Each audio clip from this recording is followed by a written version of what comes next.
Tunajua mara nyingi tunamkimbilia Mungu kwa sababu ya mapungufu tulionayo katika afya au katika biashara au katika mambo ya ulimwengu huu. Mara nyingi tunamkimbilia Bwana, Bwana unisaidie basi niweze kupona katika ugonjwa, unisaidie niweze kupata biashara nzuri, unisaidie sisi nipate hiki na kile. Mara nyingi tunaona uhusiano kati yetu sisi na Mungu inahusu vitu vya nje. Ni kweli hata labda ni afya sio kitu cha nje, ni kitu cha ndani, lakini ni cha nje. Mara nyingi sana tunamkimbilia Mungu kwa sababu hiyo.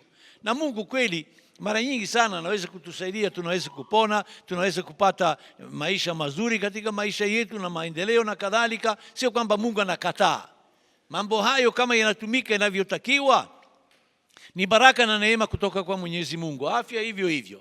Lakini kuna kitu ambacho hata kama una afya, hata kama biashara yako inaenda vizuri, bado ndani yako kuna kitu ambacho kinaenda tofauti na mtazamio wa Bwana wetu.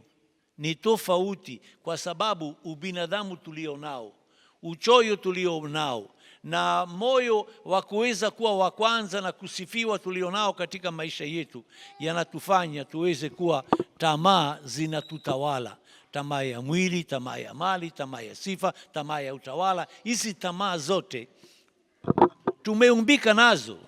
Sio kwamba ni kitu cha ajabu. Tumeumbika nazo. Na ni vita ambazo lazima tupige kila siku dhidi ya mapungufu hayo. Kama tunataka kweli kuwa mashahidi kama tulivyosikia katika somo la kwanza kwamba mimi nimechaguliwa kuwa mtangazaji, nimechaguliwa kuwa shahidi, mimi nimetumwa kuweza kuwaonyesha watu jinsi Mungu anavyotupenda.